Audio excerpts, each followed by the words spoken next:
Hey guys, we're back, and now we're gonna take those pills. Take pill. Hesitantly, I tipped a tranquilizer into my palm and swallowed it without water. It quickly took effect. I felt the anxiety lift from the pit of my stomach, and the small surroundings seemed to feel less imposing. And I felt that strange sensation again of lightheadedness and detachment as the world around me began to quiver. Yay! Now things are less fucked. Now open door.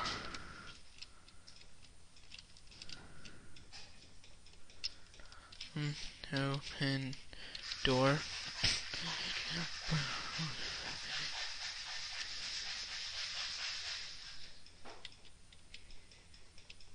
Can I go in here? Open door.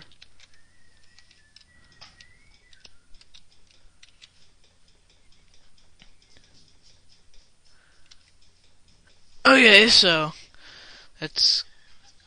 Whoa. Huh? What's this?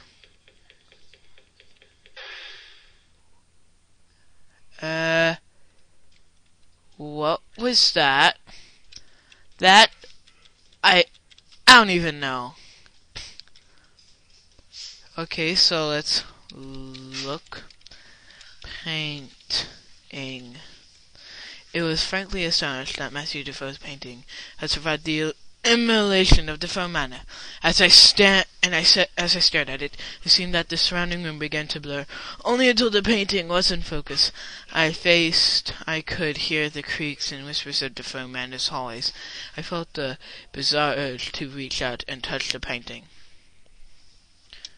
Touch painting. As I stepped closer, I could feel sound becoming muffled and my head spinning, as if I were about to faint. My hand, as if pulled by an invisible string, reached out towards the clumsy brush strokes. Whoa! Flashback! DeFoe Manor, July 28th, A.D. 1821. Jhon DeFoe is 15 years old today. He is exactly putting the finishing touches to a painting, which his father commented on encouragingly the first time he has ever been supportive of Matthew's artistic learnings. Matthew is now convinced that his father is lifting from the mysterious depression that he had plagued for him for as long as either of them can remember. Now he intends to make the painting absolutely perfect before showing it again. Knock knock. Master Matthew.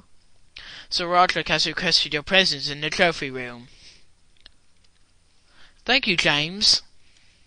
And if you would be so good to inform him that I will now be retiring for the night.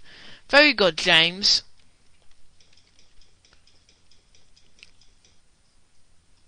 There you are, boy. Let me introduce my son, Matthew. Hello. And this is my friend, Mr. Smith. He's an expert on African tribal art. Well, just a scholar, hardly even that, just someone with an interest in the subject. And he has offered to assist the figure I bought back from my travels. I wasn't aware that you had a family, Sir Roderick. Is your wife home too? Regrettably, Belinda is no longer with us. Oh, I'm sorry. Quite all right, you should have known. She succumbed to illness shortly after Matthew was born. I finished the painting I showed you, Father. Oh, good. Well, Mr. Smith, what do you think of the piece? It's an intriguing little puzzler, actually. The design is reminiscent of a few Central African tribal gods I am aware of, but to be honest, I've never seen anything like this before. May I ask how you acquired it? I'm glad you asked. It was 20 years ago when I was a younger man, on my first travels in the Dark Continent.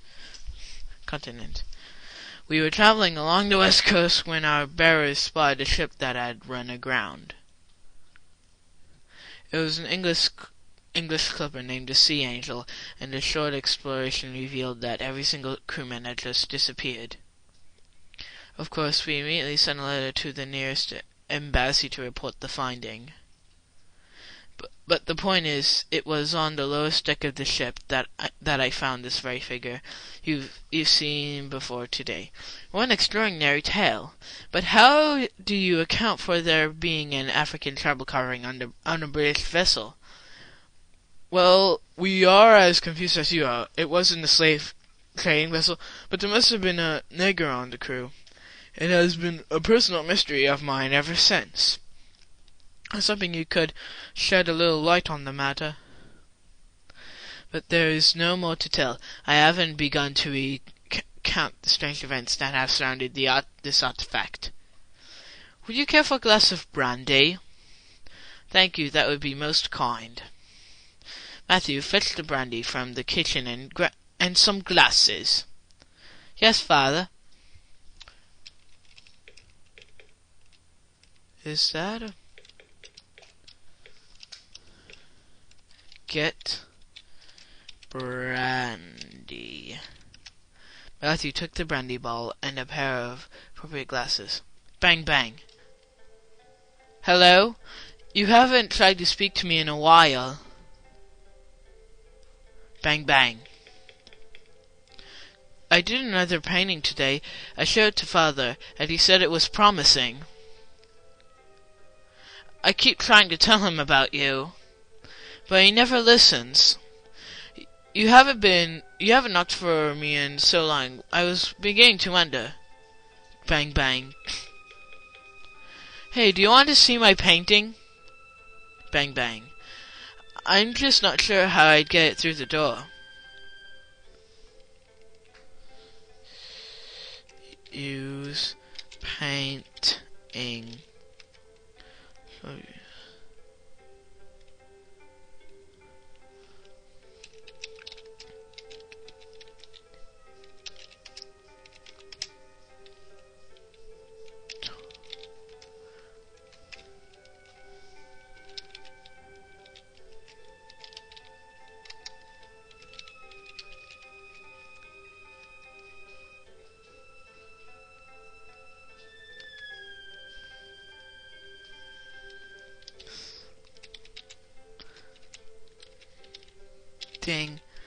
Under door. Slip painting under door. I'm pushing the painting under your door, okay? Yay! Just screw it back when you're finished. How dare you, sir? You intrude on my hospitality and insult my judgment. That's father. Get out of my house, you worm. I better see what's the matter.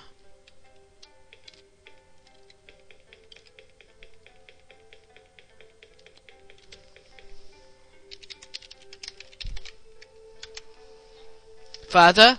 Oh, it's you. Father, what happened? I heard shouting. That old fool told me some rubbish about my figure.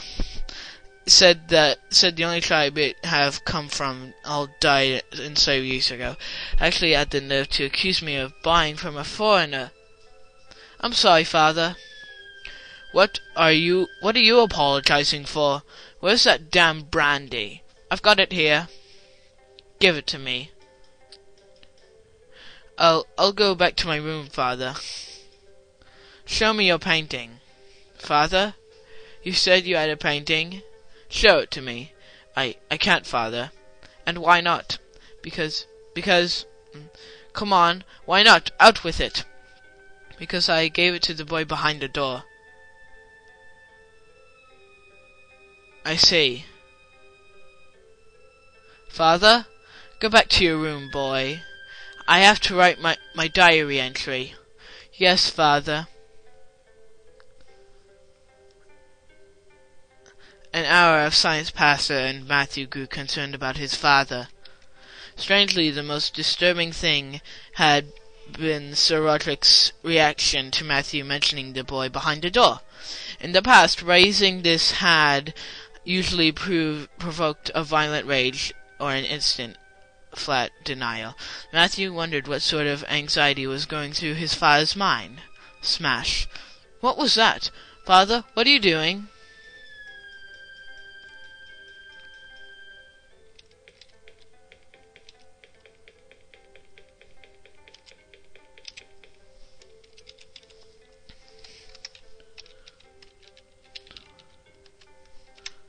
Matthew was confused by his own reluctance. He had longed to see what was beyond this door his entire life, but now, given with the chance, he was struck with fear. He peered cautiously through and saw a set of rough stone steps leading down to some kind of basement. I should have done this the moment you came into this world, demon child. May God forgive me for having a part in your creation.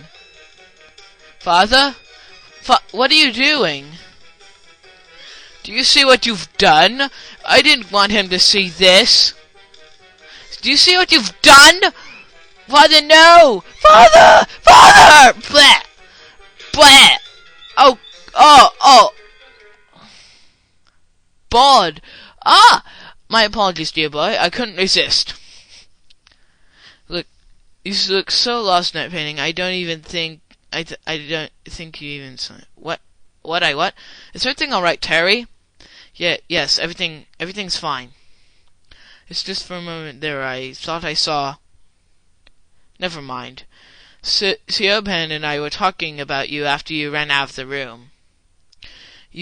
I said you seemed like something was making you terribly anxious. Frankly, I think that's still the case. I'm okay, really, I am. Well, if you're sure. I was certain by my mind not playing tricks on me. I had been there in DeFoe Manor, looking through the eyes of Matthew DeFoe. I had seen the events that had created Jhon DeFoe. I saw his death at the hands of Sir Roderick. That terrible, violent end would have bring him back as that awful wrath. But somehow, seeing that event, it was clear to me that there was more to this than the ghost of one retired youth. There had been something very wrong about that idol, even before it was used to destroy Jhon DeFoe. A name stood out in my memory: the Sea Angel, the name of the ship on which Sir Roderick had found the figure. I now had a lead. Professor, do you know anything about a ship called the Sea Angel? You know, it's funny you should mention that name. There's a really old wooden chisel among the DeFoe Manor artifacts, and the wood Sea Angel are carved into the handle. Where is this chisel? Out on display in the convention hall next to the dining room. What is this about, Terry? It's nothing. It's a little side project my clients want me to get into. Thank you for your help. No problem. Take care of yourself. Okay. What's that? Look. Desk. The reception desk was a cheap pine affair and adorned with papers and materials. Someone appeared to have left a matchbox on the desktop. Take matchbox. Only one match left. I took it anyway. That could be useful. Look.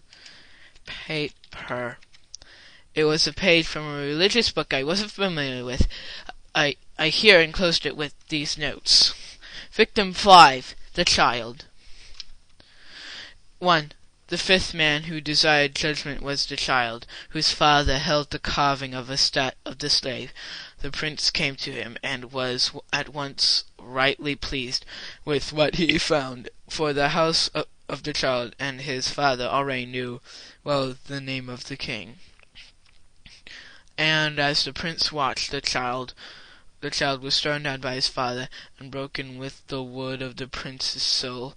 But as the child's body, mind, and soul began to drift apart, the prince held them together, and he said, "You are the child, and to you I grant power, for I see you the potential that will grant my father, the king, his greatest wish. You shall not be of the land of technology, nor of the realm of magic, but of both, and thus you shall form the bridge.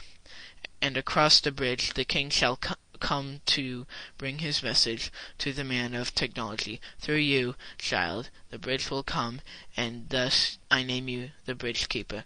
And the prince touched the child, and he was the bridge keeper, and his 3 aspects were granted power, so that his soul would join with 3 princes' souls in the wood of the tree.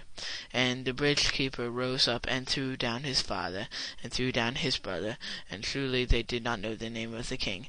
And into the house of his father went the body and the mind of the bridge keeper.